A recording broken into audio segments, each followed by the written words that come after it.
going on, everyone? Welcome back to YURP Nation Reactions. I am Tyrone. Today on the channel, we have the final preview for Atomic Heart. I was anticipating this game last year when I reacted to the first impressions of it. It does look very, very good. It looks very fast-paced. It looks like BioShock with the whole elemental stuff that it has with the elements you can do with your hand. And it's set in a dystopian Russian world, I believe. So I'm down for it, and I think it's on Unreal Engine, and it's coming out on Gamepass. What? That's what I'm talking about. You know what I'm saying? But there's a lot of games that I'm playing that I'm going to be playing within the next couple months. This is one of them. And right now I'm on my twitch.tv/YURPNationGaming. Get over there and follow me there if you want to see me play these games live, because right now I am playing the Calypso Protocol. I'm trying to get done with that. Okay. So next up after that, coming up is Forspoken, and then Dead Space and Hogwarts Legacy. A lot of stuff is coming right now.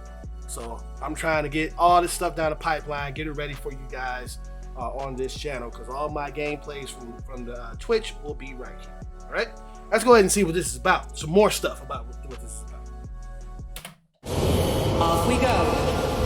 Ugh, this tunnel's messed up. It's gonna be a bumpy ride.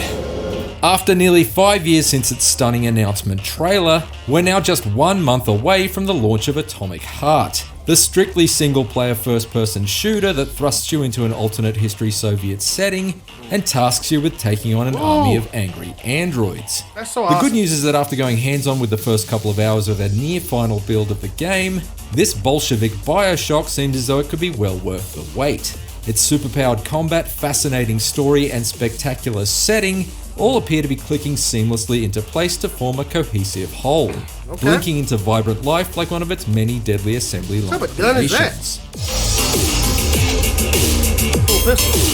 I love that levitation. The opening moments of Atomic Heart's reportedly 25-hour campaign takes you from the sun-kissed streets of Chalamet City floating high among the clouds, all the way down to the shadowy subterranean depths of the ruined Vavilov facility, where a violent robot uprising has wiped out almost all human workers. Weapons and skills are doled out fairly slowly in this initial stretch, and with only a fireman's axe and limited shells for my shotgun, I found myself favouring stealth wherever possible. So it's just as well that the earliest upgrades you unlock are the abilities to track enemies through walls and shock the dandelion surveillance cameras in order to avoid alarm-raising detection. On the occasion that I did alert a guard to my presence, the stiff challenge presented by Atomic Heart's early enemy types came as a bit of a shock to my system. He missed! Or indeed, a system shock, if you prefer. These resilient Terminator types ignore cover in favour of making a beeline to deliver you a beatdown. And even if you manage to circle, strafe, and dash in order to create some distance, they're still liable to open up their animatronic maws and blast hot laser death in your direction. I must admit to perishing a few times early on as I got to grips with the rhythms of the weighty melee combat system, but that struggle grew into a sense of satisfaction as I unlocked alternate attacks and gradually became more capable of turning these robot Ruskies into sparking shards of Soviet scrap. Man, what does it do? There you go. As I explored deeper into the darkened corners of Atomic Heart's first facility, I was pleasantly surprised by numerous examples of intelligent design. Rummaging through corpses and cabinets for ammo and crafting materials is a cumbersome yet necessary evil in most other first-person shooters. So being able to swiftly vacuum up a room's worth of items with a wave of your AI-enhanced glove, like you're sucking up gold coins from a level in Luigi's Mansion, is a welcome time saver. That's not to say you aren't still rewarded for taking your time to pore over every inch of your surroundings, and I enjoyed the occasional optional diversions, like pausing to watch Soviet spins on Looney Tunes cartoons, or to make prank calls in a public phone booth. Is your refrigerator running? Yeah, and it's coming to get you, kid. Oh, crap. Of course, if you're going to fill your game with mechanical maniacs, then you're going to need a soundtrack that's equally heavy with metal. And as a big Doom fan, I was delighted when composer Mick Gordon's signature detuned guitars and double-kick drums surged through the speakers to accompany a boss fight against a hulking robot wrecking ball that pinballed around the arena like an over-caffeinated chain chomp. Gordon's ability to masterfully pair head-banging riffs with headshots like some sort of first-person shooter sommelier is not to be understated. And Atomic Heart's more intense action sequences are made all the more invigorating as a result of his involvement. While I couldn't get enough of the heavy metal shredding that accompanied the shredding of heavy metal, I'm yet to be completely won over by Atomic Heart's mouthy main star. Agent P3's quips aim for action hero style swagger, but come across as something closer to the repetitive trash talking of a 14-year-old Fortnite fan. F my life. And given Atomic Heart appropriates so much from the likes of Half-Life 2, Bioshock, and Doom, at times I did find myself wishing it had poached one of their silent protagonists while it was at it. How do you like that, gearhead? How do you like that, gearhead? I did at least appreciate the bluntness of your AI partner, Charles. It was a pleasure serving with you, Major P3. Unfortunately, you are about to be killed.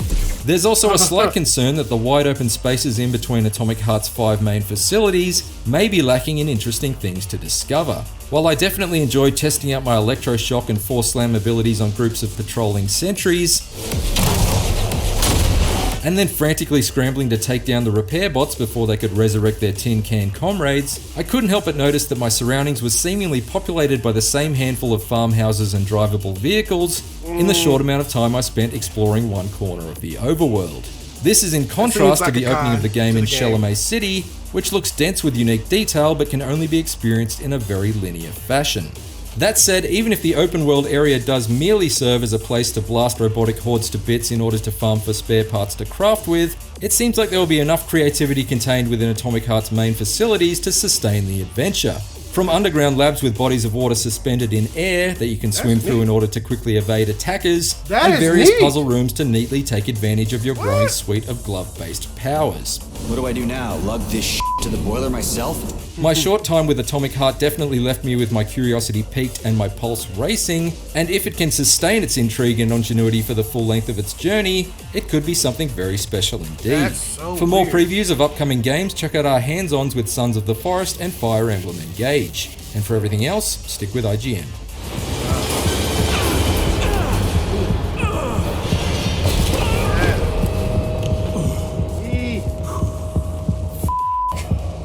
I knew it was gonna be rough. Yo, that was interesting, man. It seems like the only downfall to this game that I can see what he said is that there's not a lot to do out of those 5 facilities in the game that they let you explore, or it looks like it's like a repetitiveness. You know, like you know how like open world games have have like stuff that's just like repeated in certain places, and it's like I saw that like 4 or 5 miles back. You know, that could be kind of annoying because if you had what's an open world or what's a bigger map with nothing to do with it, you know what I'm saying? Why am I playing this? Which is why a lot of people are scared of this whole thing with Starfield, with those thousands of planets. You know, and it's like, is there going to be something to do with all those 1,000 planets? You know what I'm saying, to explore? But yeah, either way, it looks good. The combat alone is going to keep me into this. Okay, but I am so down for that. Get over to my Twitch, like I said, twitch.tv/YURP Gaming, and follow me there because I will be playing this a lot. And like I said, I'm doing Collector Protocol right now, and this game comes out, I believe, February 27th, if I'm not mistaken. So we got some time. But let me know what you thought about this news on this game in the comments down below. And if you like my reaction to this, please hit that thumbs up. It just help out the channel. And if you are new to this channel, please consider hitting that subscribe button and hit that notification bell to stay up to date with everything I do right here on YURP Nation Reactions. I'll see you guys in another awesome video. Peace. Have a good one.